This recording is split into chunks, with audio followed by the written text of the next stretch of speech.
Vamos a tener el estudio bíblico todos los martes. Voy a pedir a Rosario que pueda salir y haga una oración para que el Señor bendiga este estudio, que el Señor tome el control, que Él nos guíe, nos dirija en todo.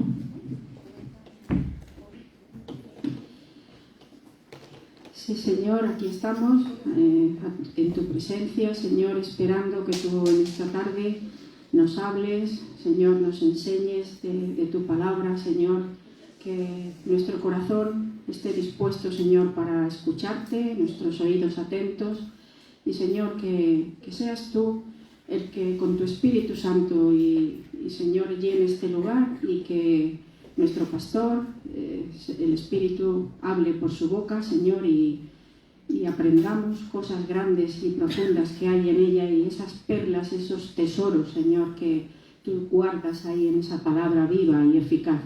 Señor, gracias por tu palabra, gracias por mis hermanos que están aquí, los que se nos están escuchando en las redes sociales, y gracias por estar con nosotros y darnos este alimento que ahora tanto necesitamos, Señor, en esta tarde. Gracias por todo en el nombre de Cristo Jesús. Amén. Es mi hermana, en la carne y en el espíritu.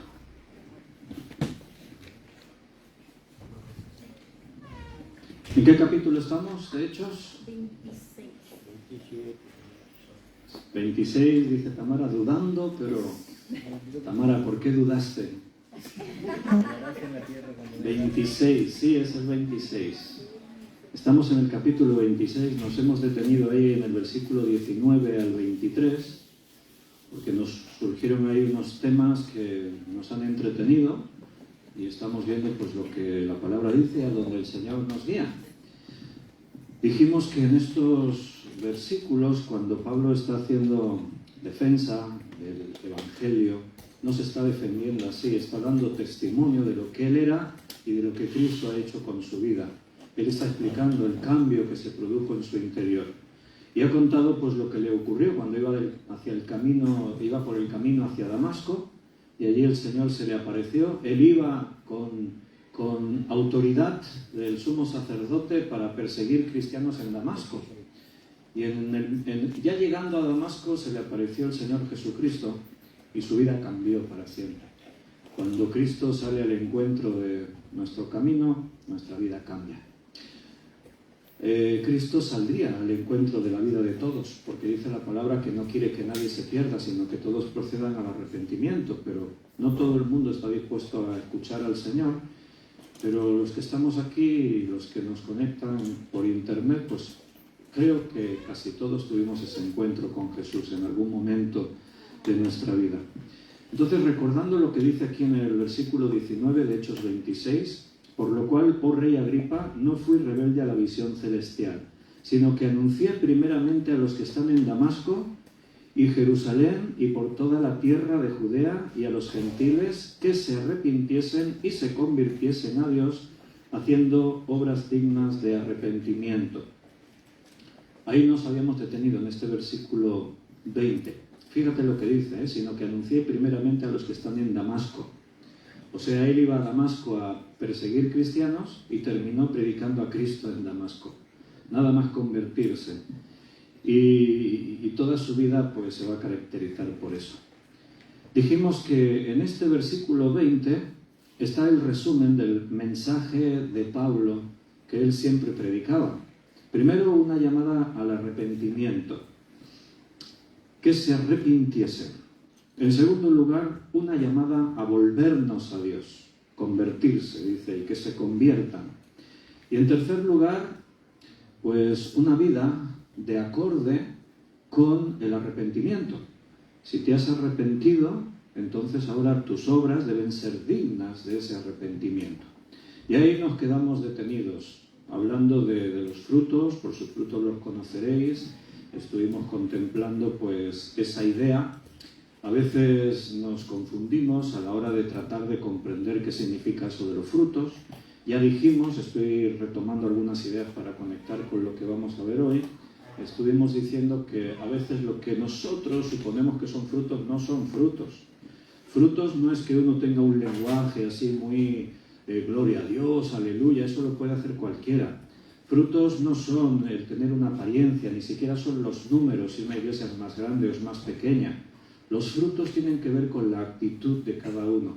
Y todo comienza por esa actitud de arrepentimiento, una actitud de estar, como es el segundo punto, vueltos a Dios. Cuando tú estás vuelto a Dios, eso se nota. Y entonces tu vida refleja ese fruto, el fruto del amor. ¿Recuerdas cuando dice allí la palabra que el fruto del Espíritu es? ¿Lo recordáis de memoria? Amor, gozo, paz, paciencia, benignidad, bondad, fe, mansedumbre y templanza. Muy bien. Os habéis saltado alguno, por eso, pero bueno, muy bien. Lo primero que dice es amor. Y lo que dice a continuación, pues es casi la consecuencia del amor, o lo que viene acompañando al amor. Dice amor. Y es como si ahí debiese haber como un punto y seguido, ¿no? El fruto del Espíritu es amor. Y todo lo que viene a continuación, lo que produce el amor, gozo, paz, paciencia, benignidad, bondad, fe, mansedumbre, templanza, ese es el fruto del Espíritu. Por sus frutos los conoceréis. Por eso Juan, por ejemplo, en su primera carta, decía que si alguno dice que ama a Dios y aborrece a su hermano, es un mentiroso, no amas a Dios. O sea, eso es un fruto, amar. Si tú dices, no, yo amo a Dios, a quien no has visto, ¿cómo puedes decir que le amas y a tu hermano a quien le ves lo aborreces? No puede ser, es imposible. Hay un cambio en la vida de la persona. Arrepentirse, decíamos, es eso, vas en una dirección y ahora diste la vuelta, ahora vas en dirección contraria. Eso es convertirse. Dejaste de ser lo que eras, ahora eres una nueva creación. Por eso la Biblia habla de nacer de nuevo, de ser una nueva criatura. Por eso la Escritura en Romanos lo hemos estado estudiando, nos enseña que tenemos que morir con Cristo para vivir con Cristo. Jesús decía, es necesario que el grano de trigo caiga a tierra y muera para que dé fruto. Si tú no sepultas un grano de trigo, nunca va a dar fruto. Lo puedes tener ahí guardado durante años y estará ahí sequito y ahí guardado. Pero tiene que ser sepultado para que dé fruto. Y cada uno de nosotros debemos haber muerto con Jesús para que ahora el fruto se vea. El fruto es esa vida, esa actitud de estar vuelto a Dios, de tener en cuenta las cosas de Dios. Y el cristiano, aún después de años de ser cristiano, puede fallar. No somos perfectos, aún nos podemos equivocar, pero ya no somos fábricas de pecado, ya no practicamos el pecado. Como dice allí Juan en su primera carta, allí dice, hijitos, estas cosas os he escrito para que no pequéis, capítulo 1. Y si pecaremos, abogado tenemos para con el Padre a Jesucristo, el justo. O sea, nuestro abogado es Jesucristo, porque Él pagó por nuestros pecados. Si yo peco, pues Cristo aboga, intercede por mí. Pero la idea es que no peque ya. Pero si peco, o sea que Juan da por sentado que puede ser que pequemos, entonces tenemos un abogado. También dice Juan ahí en su primera carta que si alguno dice que no tiene pecado es mentiroso. O sea, todos pecamos. La palabra pecado en el griego significa la que más utilizamos nosotros, porque hay diferentes palabras en el griego que en la Biblia, en el Nuevo Testamento, pueden aparecer como pecado en castellano, pero en el griego hay diferentes palabras. La más utilizada, amartía, es la idea de errar al blanco.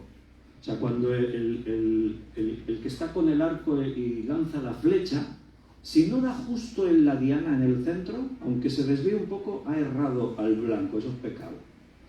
Porque también la palabra de Dios dice que el que sabe hacer lo bueno y no lo hace, peca. O sea que pecar es muy amplio y como no somos perfectos, pecamos. Pero, dice Juan, ya no practicamos el pecado. Y es muy ilustrativa esa palabra practicar, porque cuando tú practicas algo, quiere decir que lo haces con intención y de continuo. ¿Verdad que sí? Los músicos, para ser un músico tienes que practicar mucho con el instrumento.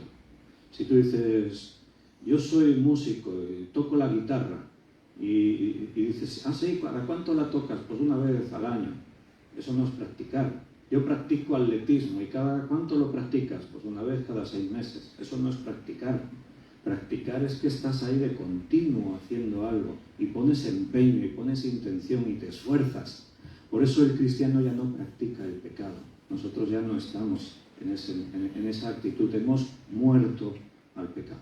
Todo eso son frutos de la vida del creyente. Por eso Jesús decía, por sus frutos los conoceréis. Pero ahí hay que tener sabiduría, porque a veces el fruto puede engañarnos. Y lo que a ti te parece que es fruto en la vida de una persona no lo es religiosidad. Y a lo mejor en otro que no terminas de ver claro el fruto, porque está en una circunstancia especial, en un bache en su vida, en un problema, en una situación determinada, pues entonces no debemos ser nunca rápidos a juzgar los frutos. O sea, tú puedes juzgar los frutos cuando conoces bien a la persona, cuando sabes el fondo del problema, de las circunstancias. Siempre recuerdo aquella anécdota que nos contó una vez el director del seminario, Enrique Montenegro, que él contó que conocía en una iglesia que una vez pues alguien vino al pastor y le dijo, pastor, el otro día vi por la calle a esta hermana, hermana de la iglesia, dice, vi a esta hermana borracha por la calle. Dice, ay pastor, qué vergüenza cuando la vi borracha, yo ni siquiera quise acercarme porque qué mal testimonio. Ahora toda la iglesia queda ahí pues manchada con el testimonio que esta mujer dio, y el pastor dijo, bueno, hablaremos con ella, a ver qué. Y entonces la llamaron al consejo y estaba ahí el pastor y estaban los ancianos de la iglesia, y entonces entró esta hermana y se sentó, y entonces uno del consejo le preguntó, hermana, nos han contado que este día te vieron por la calle completamente ebria, ibas borracha. ¿Es cierto? Y ella, mirando hacia el suelo avergonzada, dijo, sí, es cierto. Oh, y entonces ya empezaron a haber reacciones en el grupo. Un hermano, pero no te das cuenta del mal testimonio que es eso. Pero tú no comprendes que eres parte del cuerpo y que cuando tú haces algo afecta a todo el cuerpo, que es la iglesia. Y otro, mira lo que dice aquí la Biblia, que los borrachos no entrarán en el reino de los cielos, y otro por allí y tal. Y entonces un hermano que debía ser el más maduro del grupo, dijo, a ver, hermanos, un momento, porque estáis hablando sin saber. Y entonces este le preguntó a la mujer, pero ¿por qué estabas borracha? ¿Por qué ibas ebria por la calle? Y entonces la mujer se explicó. Es que ustedes saben que mi hijo no es creyente y está metido con las drogas y tiene una vida desastrosa. Y bueno, ya no vive conmigo en casa porque un día le tuve que plantear que o dejas que se te ayude para salir de las drogas o yo no te puedo apoyar en eso. Y ya se fue y vive por ahí, pero este día vino a pedirme dinero. Y yo le dije que no le daba dinero porque sé que lo quiere para drogarse, que yo le podía ofrecer ayuda y que había personas que le podrían ayudar para salir de las drogas. Pero él se enfureció y me golpeó y me insultó y dice, yo me sentí tan mal. No sé cómo, había ahí una botella de alcohol y me puse a beber y me emborraché. Y ahí no supe ya lo que hacía. Entonces este hermano del consejo miró a los otros y les dijo, hermanos, esta mujer no necesita disciplina, necesita consuelo y que la ayudemos. Entonces, juzgar se puede juzgar muy a la ligera, pero por sus frutos los conoceréis. Hay que ser sabios siempre a la hora de juzgar los frutos. A la persona nunca la juzgamos. O sea, yo no puedo juzgar el por qué alguien hace algo, la motivación de su corazón, y no puedo juzgar si se salva o se condena. Yo puedo juzgar los frutos. Cuando tú ves un árbol y ves que cuelgan manzanas, dices, esto es un manzano. Si ves un árbol que tiene peras, dices, esto es un peral. Cada árbol da el fruto que le corresponde. Y cada vida de cada persona da el fruto de lo que tiene dentro. De la abundancia del corazón habla la boca, dice la palabra. Entonces siempre, en un momento dado, siempre vamos a ver el carácter de cada persona. En la iglesia es fácil fingir. Venimos aquí 1 horita y media, 2 horas, y en la iglesia nos podemos comportar muy dignamente. Y podemos hablar así como muy bien, muy bonito, y gloria a Dios y aleluya. Pero el fruto se ve en el día a día, cuando tú estás ahí conviviendo con los demás, cuando tú conoces todas las cosas de cada uno, entonces es cuando ves el fruto de cada uno. Cómo te comportas cuando trabajas en tu trabajo, cómo te comportas cuando vas conduciendo, cómo te comportas en tu núcleo familiar. Ahí es donde se tiene que ver el fruto, donde tú tienes que comportarte en lo más parecido a Cristo posible. Todo lo que sea parecernos a Cristo es nuestro objetivo y ahí tenemos que ir avanzando. Ahora leeremos un poquito acerca del arrepentimiento. Pero dice en el versículo 19, es interesante que le dice al rey Agripa, no fui rebelde a la visión celestial, no fui rebelde. Este es el testimonio de Pablo. Nunca se podría decir que Pablo fue rebelde a algo que Dios le pidiese. Y ese es un fruto. O sea, cuando tú eres del Señor, si el Señor te pide algo, no le puedes decir que no. Si Dios te pide algo y tú dices, no puedo, no tengo tiempo, ahí hay que replantearse a ver dónde te encuentras. Yo no digo que esa persona no sea cristiana, quizás es inmadura, quizás no ha llegado a madurar, no fue discipulada, no está llena de la palabra de Dios, que es la que nos transforma, nos cambia, nos va haciendo, nos va llevando a tener el carácter de Cristo. Pero evidentemente algo ocurre. Si tú eres rebelde a lo que Dios te dice, pues tienes un problema. Y no te olvides que estas palabras van dirigidas al rey Agripa, y el rey Agripa se puede dar por aludido o no, porque a veces las personas se hacen las locas y no quieren saber del mensaje que les estás dando. Pero para Pablo no tiene sentido decir, no fui rebelde, porque él nunca desobedeció a Dios. Desde ese día en el camino a Damasco, todo lo que Pablo hizo, todo fue bajo la dirección del Espíritu Santo, todo. Entonces yo creo que él está diciendo, y no fui rebelde a la visión que Dios me dio, como lanzando ahí, ¿no? ¿Y tú eres rebelde? ¿Eres el rey sobre el pueblo de Dios? ¿Y tú eres rebelde a la visión de Dios, al llamado de Dios, a la palabra de Dios? ¿O no? Cuando Dios te habla, ¿qué haces, hermano? Y te habla, ¿eh?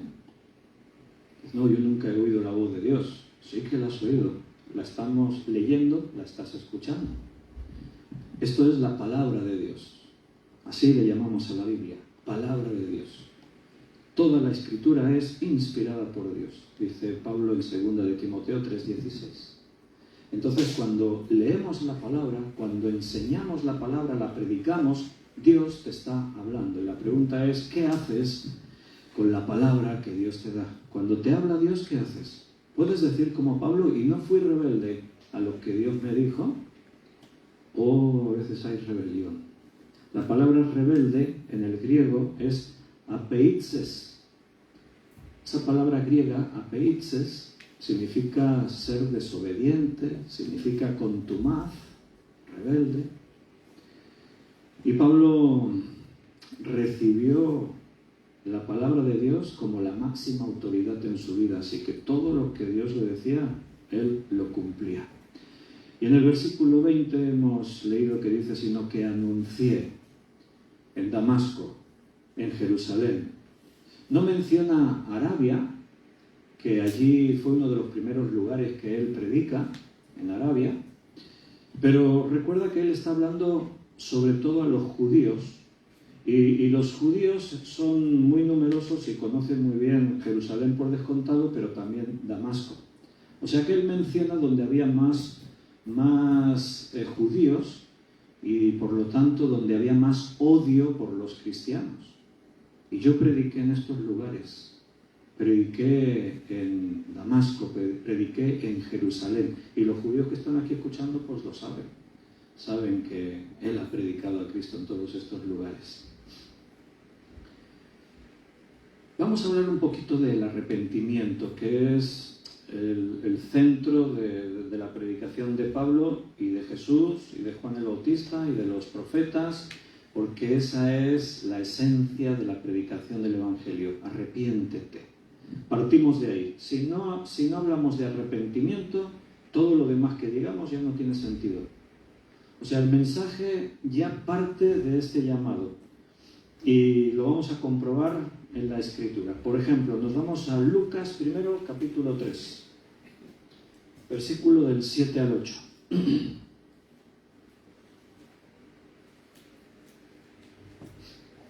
Y aquí vemos a Juan el Bautista. Él está en el desierto y él está predicando. ¿Y qué es lo que predica? Pues Juan el Bautista dice, Lucas 3, 7, y decía a las multitudes que salían para ser bautizadas por él: oh generación de víboras, ¿quién os enseñó a huir de la ira venidera? Haced pues frutos dignos de arrepentimiento y no comencéis a decir dentro de vosotros mismos: tenemos a Abraham por padre, porque os digo que Dios puede levantar hijos de Abraham aún de estas piedras. Juan está hablándole a una multitud religiosa, muy religiosa. Cumplen con todo lo establecido en su religión. Guardan las fiestas, se abstienen de comer los alimentos prohibidos, traen las ofrendas cada vez que toca, se reúnen todos los días en las sinagogas o en el templo para leer y recitar las Escrituras, pero no reciben la palabra. Leen la Biblia, pero no la reciben. No la reciben como la palabra de Dios que te habla personalmente. Es todo una serie de rituales religiosos. Y entonces Juan lo primero que les predica es arrepentíos y que vuestras obras sean propias del arrepentimiento. Él dice, haced frutos dignos de arrepentimiento. Es casi idéntica la expresión a la que Pablo ha dicho allí en Hechos capítulo 26. Haced pues frutos dignos de arrepentimiento. Haced pues frutos dignos de arrepentimiento. O sea, vuestras vidas tienen que reflejar lo que realmente decís que sois, que creéis. Y aquí tenemos un buen ejemplo de lo que estábamos diciendo de los frutos. Si tú observas a un fariseo, dices, wow, este sí que es un hombre de Dios, mira sus frutos. Iba y traía sus ofrendas y las ponía para que todos lo viesen, oraba públicamente, dando gracias a Dios por no ser tan malo como los otros pecadores. Venía al templo todos los días, ofrecía los sacrificios cuando tocaban, guardaba el Sabbat, no comía nada impuro, no tenía contacto con los gentiles porque se contaminaba. Y tú lo ves y dices, qué hombre más religioso, este sí que, mira cuántos frutos tiene. Pero ¿qué dijo Jesús?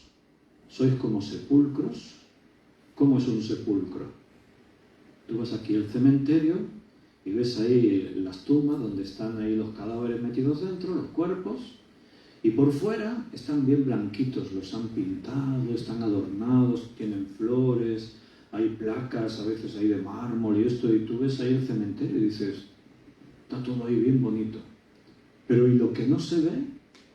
Dentro del sepulcro solo hay corrupción, está todo corrupto, está en descomposición, huele mal, se está pudriendo, el cuerpo se va deshaciendo. Y fíjate qué ilustración hizo Jesús para referirse a estos religiosos. Sois como sepulcros, por fuera muy blancos, pero por dentro llenos de podredumbre, estáis podridos. Hipócritas, generación de víboras. Les dijo un montón de cosas muy duras. Aparentemente sus frutos eran, pero cuando tú observabas más atentamente, cuando tú te fijabas un poquito más en los detalles, veías que no eran frutos propios de tener el Espíritu Santo. Yo os lo estaba mostrando. Una vez Jesús dijo, este fariseo que vino a poner la ofrenda y puso mucho dinero, y vino una viuda y puso muy poquito. Y Jesús preguntó, ¿quién de los dos puso más? Y todos dijeron, pues el que puso, vamos a suponer, 100 euros. ¿Y la mujer que puso una monedita de 5 céntimos? No, esta no, el otro. Pero Jesús dijo, este puso de lo que le sobraba. Ahí está el detalle. ¿Qué hacía el fariseo? Daba de lo que le sobraba. Y cuando oraba, como decía, Señor, gracias, que yo no soy como este publicano, este pecador. Y ahí estaba el publicano golpeando su pecho y diciendo: Señor, perdóname, sé propicio a mí pecador. Soy malvado, soy pecador, perdóname. Y Jesús dijo: ¿cuál de los dos vino justificado primero delante de Dios? El pecador, el que golpeaba su pecho y se arrepentía. El otro: yo no soy como este pecador. Ahí tienen los detalles de lo que es el fruto. No es la apariencia, es lo que hay en el corazón. Es la actitud de cada uno. Y aquí Juan el Bautista pues tiene que predicar para llamar, su predicación básicamente es arrepentíos. ¿Y te das cuenta cómo le llamó Juan a sus oyentes? ¿Cómo los llama? Generación de víboras. ¿Quién os enseñó a huir de la ira venidera?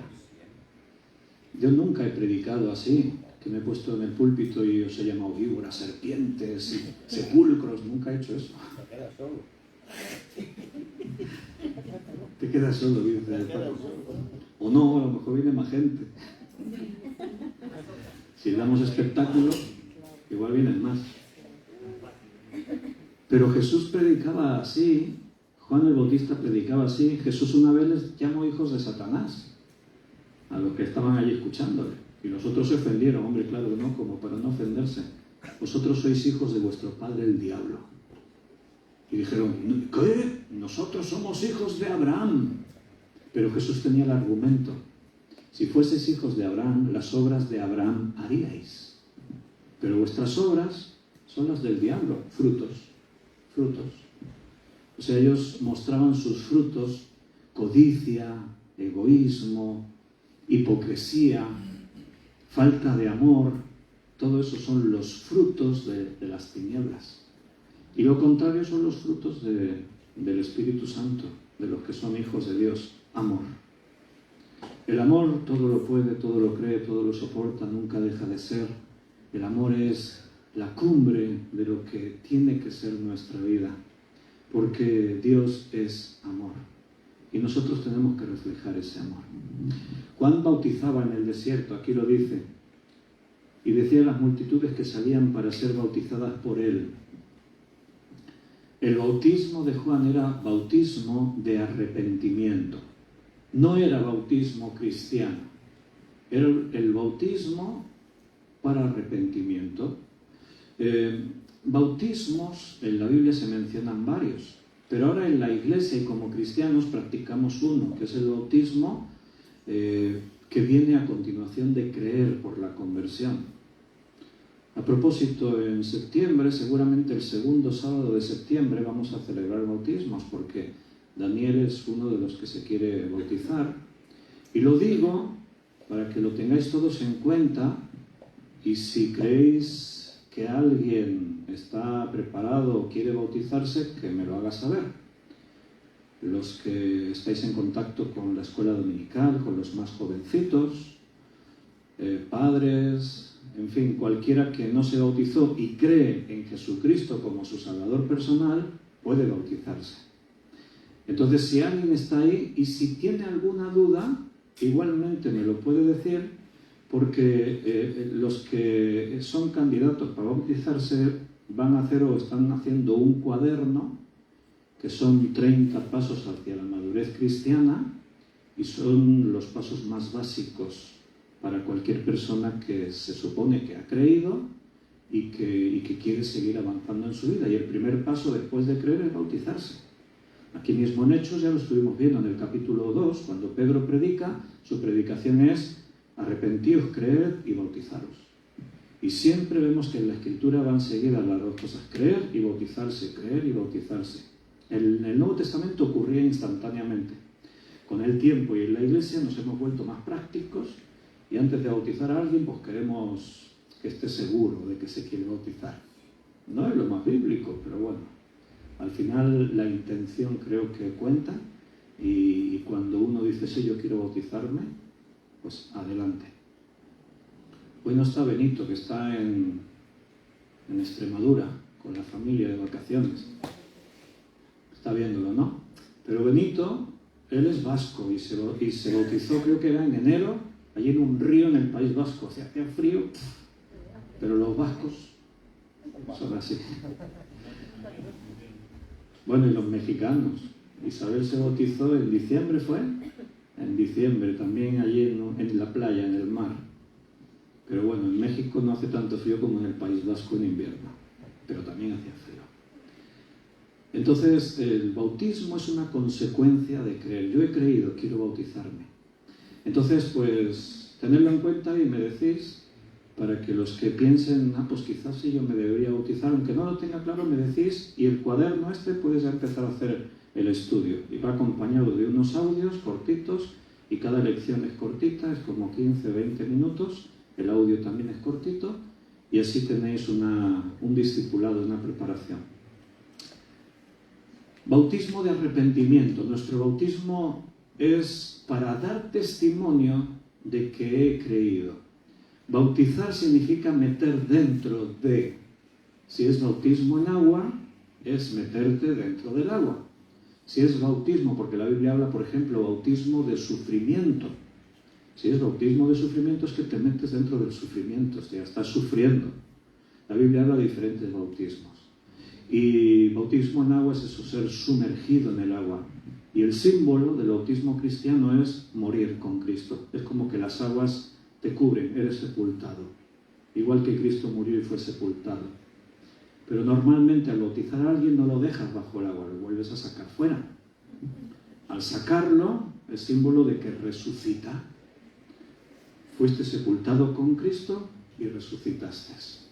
Y ocurre en el momento, Lo digo porque alguno diga, no, pero Cristo estuvo 3 días sepultado. Sumérgelo y déjalo 3 días, ¿no? Porque entonces ya no sale. No, eso es fariseísmo, hay que ser bíblicos, 3 días. No, es un símbolo. El bautismo es un símbolo que representa con un testimonio público, yo he creído en Cristo, he muerto con Cristo y he resucitado con Cristo. Y para compartir ese momento de gozo y de alegría con todos, pues se celebra ese acto. Es un sacramento, es el primer sacramento de la vida cristiana. Cree, se bautizaba. Y Jesús fue bautizado por Juan el Bautista. Y Juan se sorprendió cuando vino allí Jesús. Y vengo a que me bautices, Juan. Y Juan se quedó, Maestro, Señor, soy yo el que tiene que ser bautizado por ti.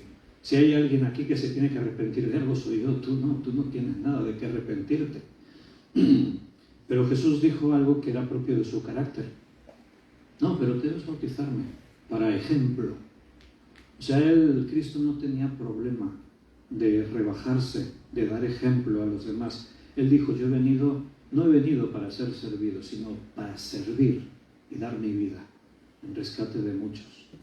Y toda su vida lo hizo así. Cuando nadie se ciñó una toalla y se puso a lavar los pies, lo hizo él. El Señor y el Maestro ocupó el puesto del siervo y empezó a lavar los pies uno por uno a los apóstoles, porque esta era la costumbre. Y Pedro pues dijo, no, a mí no me lavas los pies, tú eres el Maestro. Pues si no te lavo los pies no tendrás parte conmigo. Señor, no solo los pies, también lávame la cabeza, el cuerpo entero. Ese era Pedro. Pero Cristo fue y es nuestro ejemplo siempre en todo. He referido lo que Pedro decía, vamos a leerlo, así lo recordamos. Y tenemos esta referencia acerca también del arrepentirse. Hechos 2:38. Y Pedro les dijo, arrepentíos y bautícese cada uno de vosotros en el nombre de Jesucristo para perdón de los pecados y recibiréis el don del Espíritu Santo. Arrepentíos y bautícese cada uno en el nombre de Jesucristo. Si no hay arrepentimiento, ya todo lo demás no tiene sentido. Es que a mí me bautizaron cuando era un bebé. ¿Y qué significa eso? Nada, no sirve de nada. Yo fui bautizado cuando era un bebé. ¿Cuántos de aquí os bautizaron cuando erais bebés? Casi todos. Menos los que ya nacisteis en hogares cristianos, la gran mayoría nos bautizaron cuando éramos bebés. ¿Y qué? Pues nada, te bautizan cuando eres un bebé y tú no tienes ni voz ni voto. ¿No te acuerdas? Ni te importa, porque estás inconsciente ahí, te da igual lo que está pasando a tu alrededor, no tienes... Y entonces, ¿qué pasa? Pues yo cuando un día me convertí, entonces dije, quiero bautizarme. O sea, el bautismo que me hicieron cuando era un bebé a mí no me servía para nada. Es cuando yo dije, creo, ahora quiero bautizarme. Pero para llegar a ese paso tuve que arrepentirme primero de mis pecados. Arrepentirme de ser rebelde a Dios y caminar de espaldas a Dios. O sea, me arrepentí, me convertí a Dios, me volví a Dios y entonces me bauticé. Esta es la predicación. Arrepentíos. En el capítulo 3, versículo 19, tenemos otro discurso de Pedro, esta vez en el templo, en el pórtico de Salomón. Y allí vuelve a decir Pedro, así que arrepentíos y convertíos. Nota que es el mismo orden que Pablo ha dicho allí en el capítulo 26, versículo 20. Arrepentíos y convertíos, volveos a Dios. Arrepentíos y convertíos para que sean borrados vuestros pecados, para que vengan a la presencia del Señor tiempos de refrigerio. Y Él envía a Jesucristo que os fue antes anunciado. O sea, arrepiéntete, vuélvete a Dios, ¿para qué? Para que tus pecados sean borrados. Solamente cuando tú te arrepientes y te vuelves al Señor, tus pecados son borrados, desaparecen. O sea, ya no tienen ningún poder contra tu vida. Dios es el juez perfecto, el Dios supremo, el juez supremo. O sea, Él es quien dicta sentencia de quién va a la eternidad y se salva o quién se pierde para siempre, se condena. Y el Señor no va a tener en cuenta si fuiste bueno, si fuiste... No, porque la Escritura dice que la paga del pecado es la muerte, y por cuanto todos pecaron, todos tienen que morir. Entonces, cualquier persona que ha vivido en el mundo desde los comienzos de la humanidad hasta el fin de los tiempos, todas esas personas han pecado. Y la sentencia es clara, si has pecado tienes que morir. Entonces, los que creen en Jesucristo se arrepienten de sus pecados y se convierten a Dios, se vuelven a Dios, entonces aquí dice que sus pecados son borrados, desaparecen. Los pecados que cometiste en el pasado, los pecados del presente y los pecados que puedas cometer en tu futuro hasta que te vayas con el Señor. Todos tus pecados son borrados, desaparecen. Entonces el Señor, cuando un día tú vas a su presencia, entonces el Señor te dice, bien, buen siervo y fiel, ven al seno de tu Señor. ¿Por qué? Porque no hay pecados en tu vida. O sea, tu vida está limpia. Cristo borró esos pecados al pagar el precio por ellos, por tu vida. Entonces tú eres salvo. Si tu nombre está escrito en el libro de la vida, no tendrás que atravesar el juicio de las obras. Todos los demás serán juzgados por sus obras. Y por lo tanto todos serán condenados. Sé que es una idea muy fuerte pensar en que haya muchas personas que se pierdan para siempre, sin posibilidad de volver atrás, pero en esta vida Dios da oportunidad a todos para que se arrepientan. ¿Y Jesús cómo predicaba Jesús? Mateo capítulo 4. Versículo 17. Desde entonces comenzó Jesús a predicar y a decir, arrepentíos porque el reino de los cielos se ha acercado. O sea, la predicación de Jesús era exactamente la misma, arrepentíos, porque el reino de los cielos se ha acercado. ¿Sabes que hay un llamado a la iglesia a que se arrepienta? En Apocalipsis, capítulo 2 y 3, tenemos el mensaje a las 7 iglesias. Acompáñame allí a Apocalipsis, capítulo 2 y capítulo 3. 7 iglesias, ¿sabes? La idea es que aunque estas iglesias, Sardis, Filadelfia, Laodicea, Tiatira, Éfeso, Esmirna, Pérgamo, estas 7 iglesias eran iglesias que existían más o menos por la zona de Turquía, lo que actualmente hoy es Turquía. Pero se entiende que al ser 7 iglesias y por lo que se le dice a cada una, es de alguna manera la representación de la iglesia a través de los tiempos. O sea, es como una especie de esquema o de dibujo para contemplar lo que ha sido y es la iglesia a través de los tiempos, las diferentes épocas de la iglesia. La primera iglesia que se menciona, capítulo 2, versículo 1, es Éfeso. Y Éfeso pues caracterizaría a la iglesia de los primeros tiempos, del primer siglo, los 2 primeros siglos.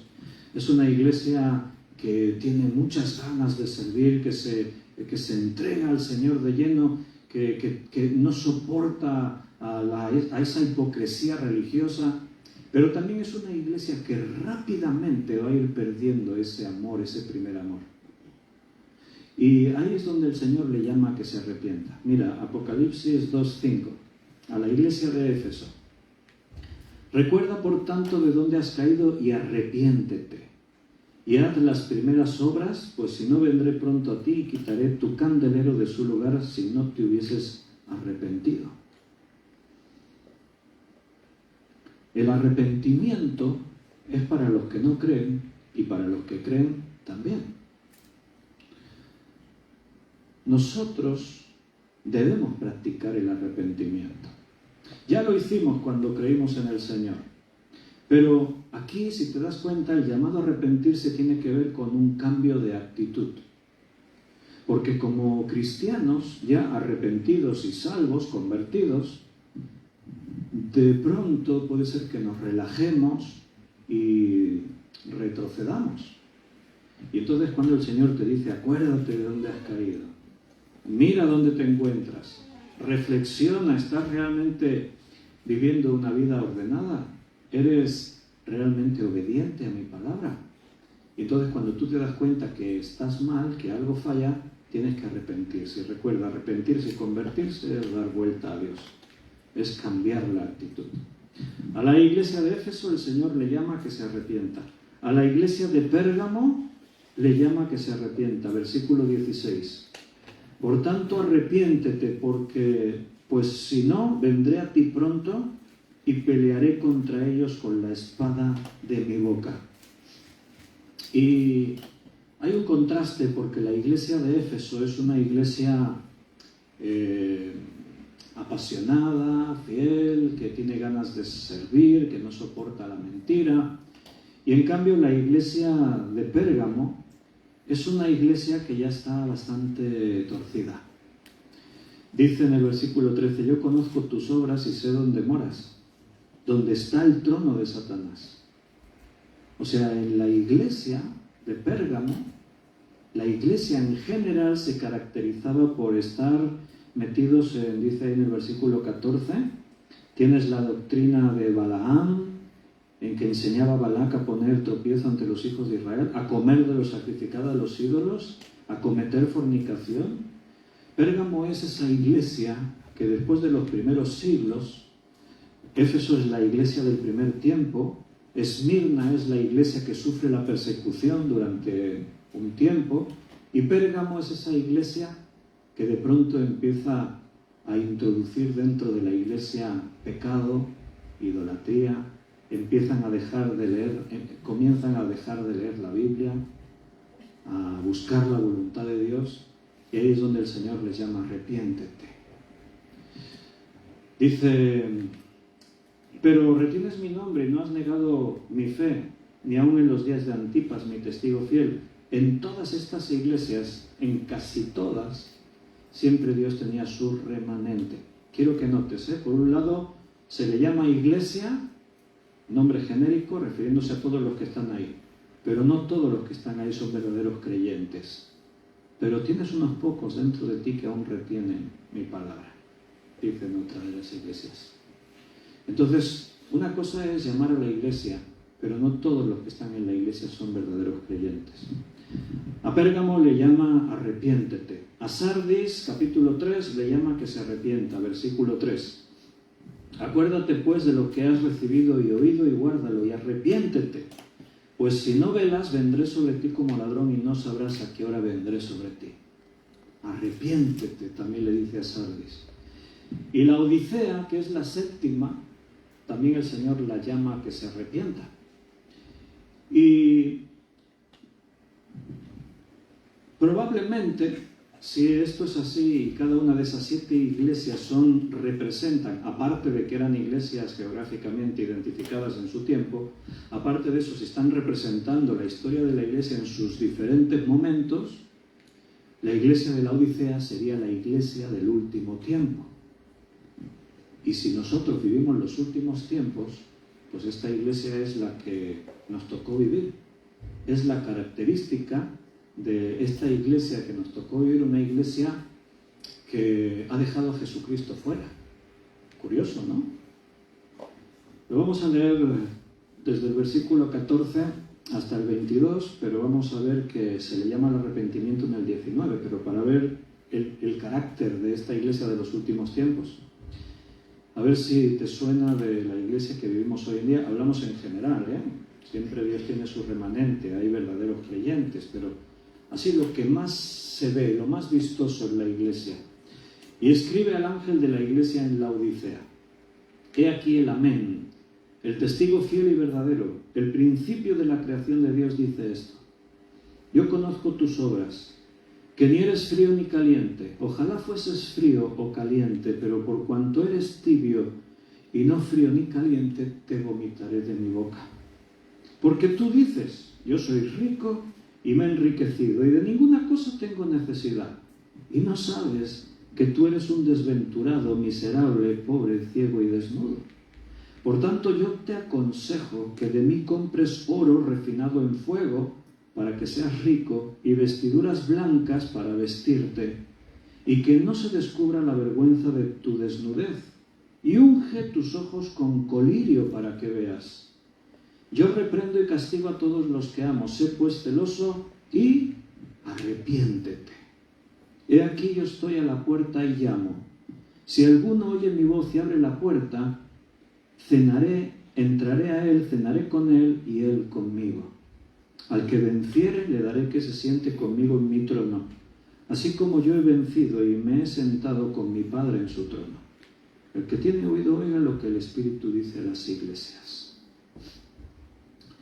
Esta es una iglesia que ha introducido la gloria del mundo dentro de la iglesia. Soy rico, me he enriquecido, de ninguna cosa tengo necesidad.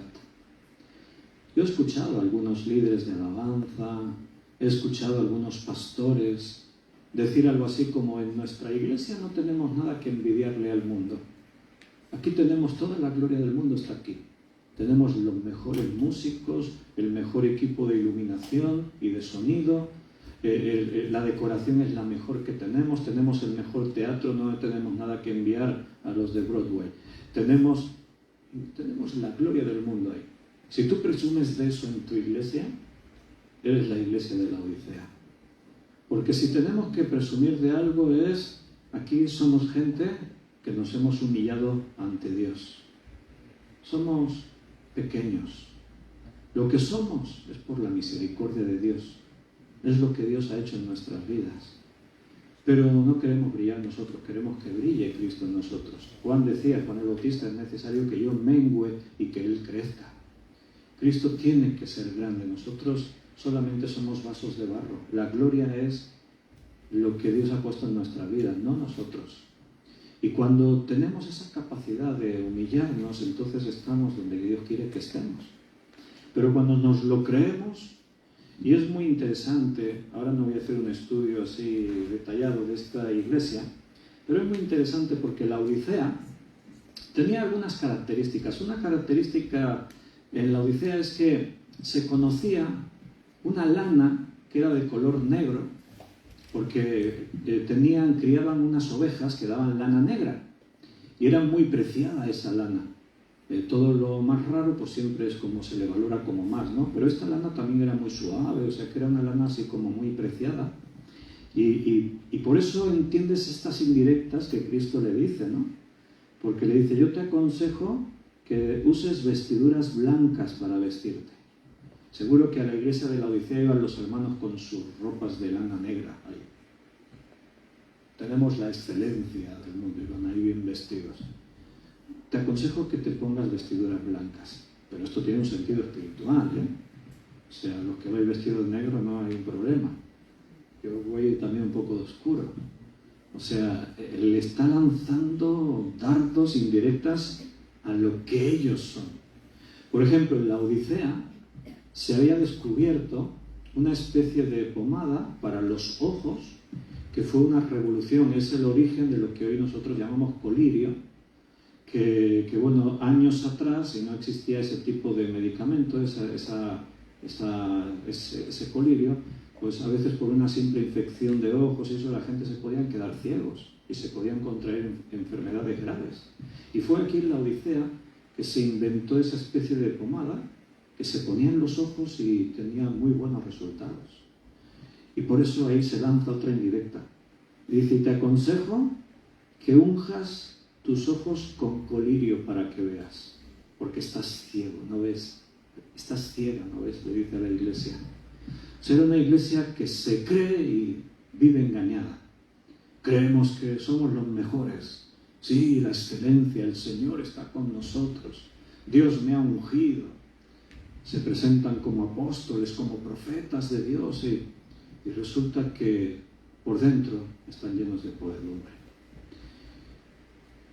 Ojalá fueses frío o caliente, pero por cuanto eres tibio, te vomitaré de mi boca.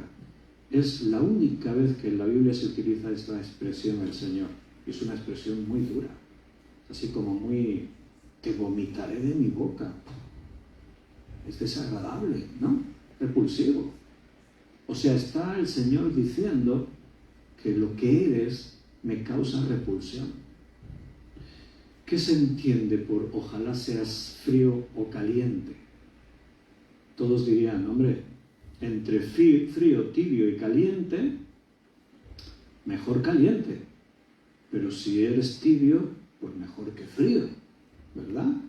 Esa es la lógica del que lee y no entiende a qué se está refiriendo Cristo. ¿Sabes dónde está la confusión? En que algunos están interpretando esto como el nivel espiritual de una persona. Y Jesús no está hablando del nivel espiritual de una persona, está hablando de clases de personas. Los fríos, los tibios y los calientes. Los calientes son los que han creído, se han arrepentido y son salvos. Punto.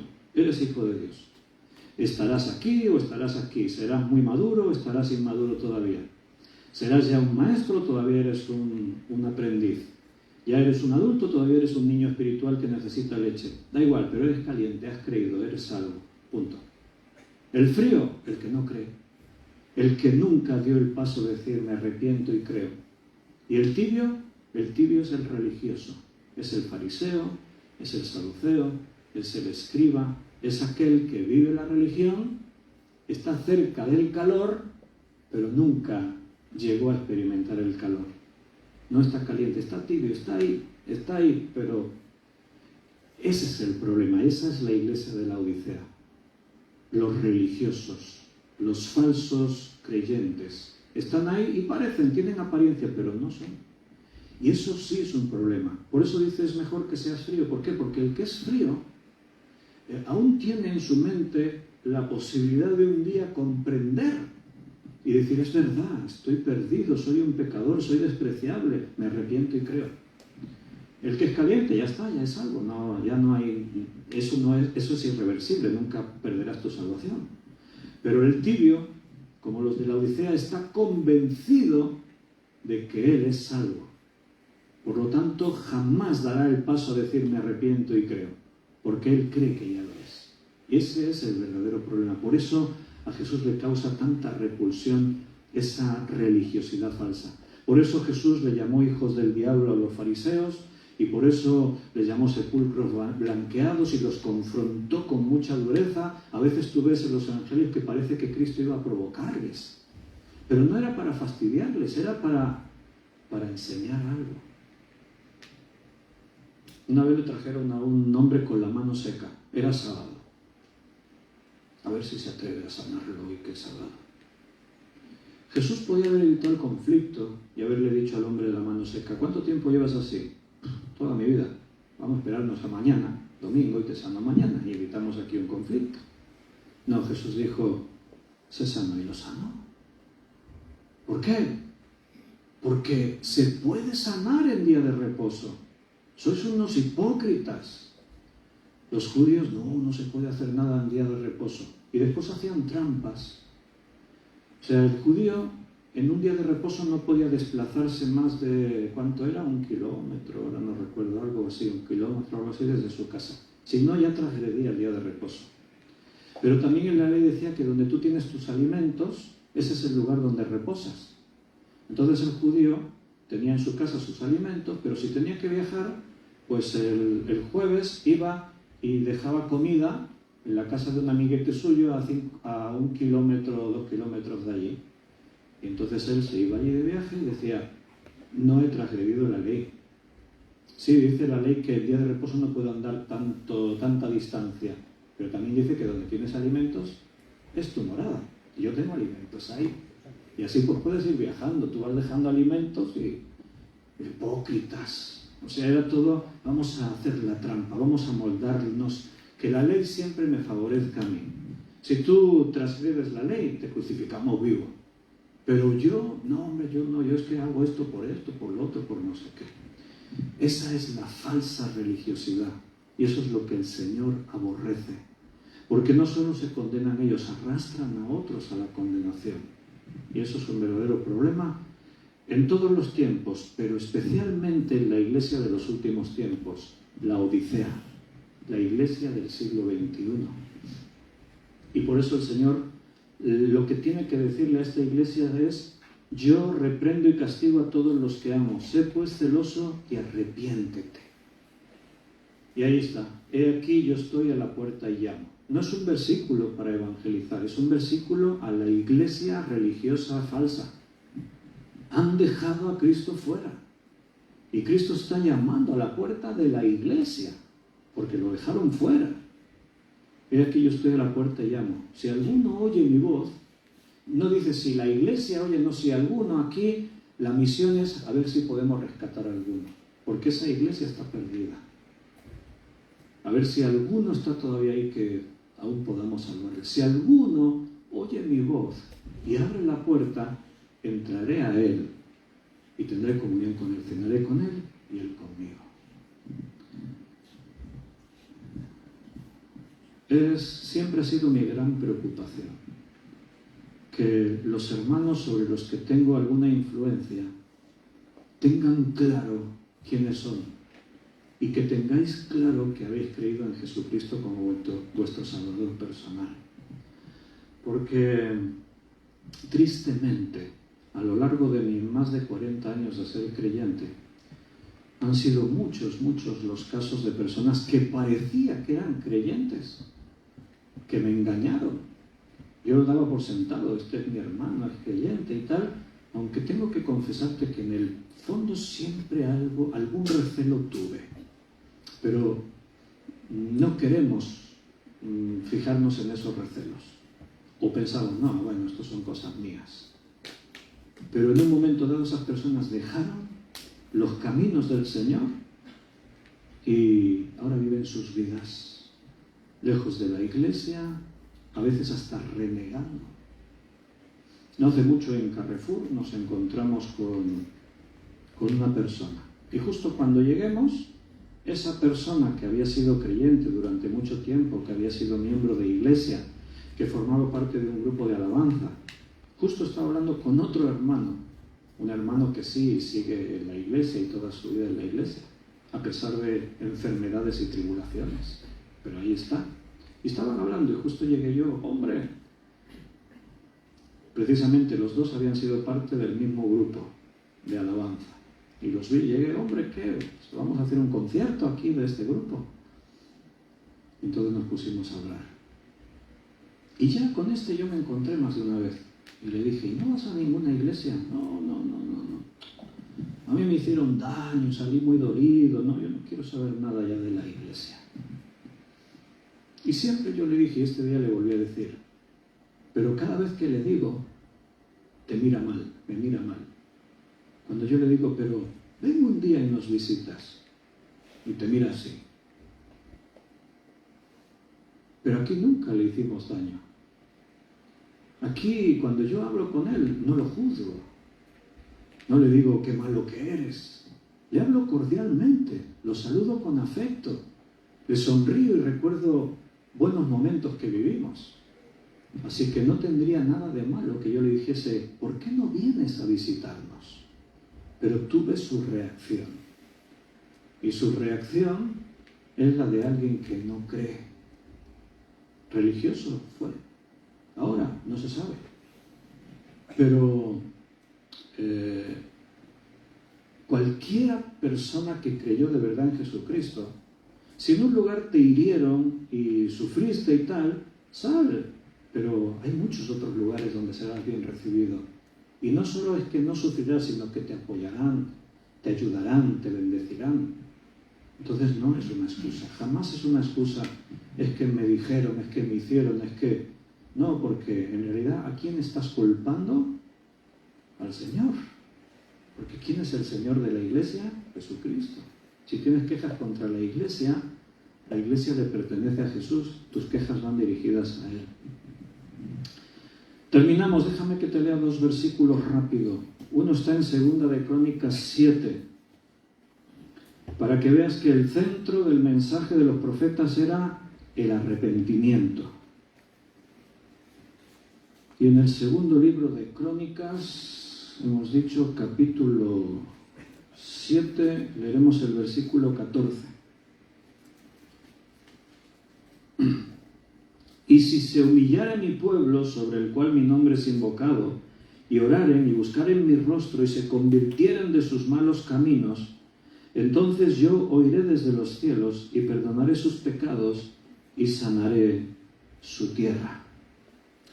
En el Antiguo Testamento, tú sabes que se escribió en hebreo, el Nuevo Testamento está escrito en griego. Antes hemos dicho que el sentido de la palabra arrepentirse en el Nuevo Testamento es un profundo sentimiento de lamento por tus pecados y una intención de dejar de hacer eso y volverte a Dios. En el Antiguo Testamento la palabra hebrea, que en algunos lugares se traduce por arrepentimiento, en este versículo no aparece arrepentimiento, pero te diste cuenta que está el mismo sentir de lo que significa arrepentirse. Normalmente en el Antiguo Testamento no aparece la palabra arrepentirse, sino la palabra volveos a mí. Y es la palabra hebrea sub, S-H-U-B de Barcelona, sub. Esa palabra, sub, significa arrepentirse, convertirse, volveos a mí. De hecho, en este versículo que hemos leído, si te das cuenta, y no aparece arrepentirse en castellano, pero sí, si mi pueblo se humillare, si oraren, si buscaren mi rostro, si se convirtieren, y se convirtieren, esa es la palabra sub, si se convirtieren de sus malos caminos. En Jeremías capítulo 35,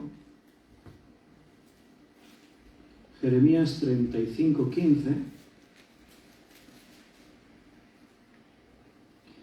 y envié a vosotros todos mis siervos los profetas desde temprano, y sin cesar, para deciros, volveos ahora cada uno de vuestro mal camino, y enderezad vuestras obras, y no vayáis tras dioses ajenos para servirles, y viviréis en la tierra que di a vosotros y a vuestros padres, mas no inclinasteis vuestro oído, ni me oísteis. Ahí está otra vez el llamado al arrepentimiento. Volveos, dice ahí, y esa es la palabra sub, otra vez. Y te voy a leer otro porque este es curioso, en Ezequiel, y así terminamos. Ezequiel 14, 6. Este es curioso porque por un detalle, fíjate. Por tanto di a la casa de Israel, así dice Jehová el Señor, convertíos y volveos de vuestros ídolos, y apartad vuestro rostro de todas vuestras abominaciones. ¿Sabes en el original, en el hebreo, cuáles son las dos palabras que en castellano se han traducido por convertíos y volveos? Pues es la misma palabra, sub. En el hebreo dice sub y sub. Convertíos y volveos. Sub y sub. Dice dos veces la misma palabra. Porque esa es la idea. Según el contexto en el que aparece la palabra, te da una fuerza, te dice una cosa, te dice otra, pero siempre el significado es ese. Vuélvete a Dios, arrepiéntete, cambia tu vida, deja lo que estás haciendo malo, deja tu mal camino, entra por el camino por el que Dios quiere llevarte. Bueno, ahí estamos nosotros. La pregunta es: ¿dónde estamos cada uno? Si somos hijos de Dios, tenemos que hacer frutos dignos de ese arrepentimiento que se supone que todos ya hemos practicado. Queridos hermanos, se nos ha hecho la hora, tenemos que despedirnos. Si Dios quiere, mañana miércoles, 9 de la noche, nos volvemos a conectar en directo por Facebook para seguir estudiando la palabra de Dios. Nos despedimos de los hermanos que están en internet. Y los hermanos que estamos aquí,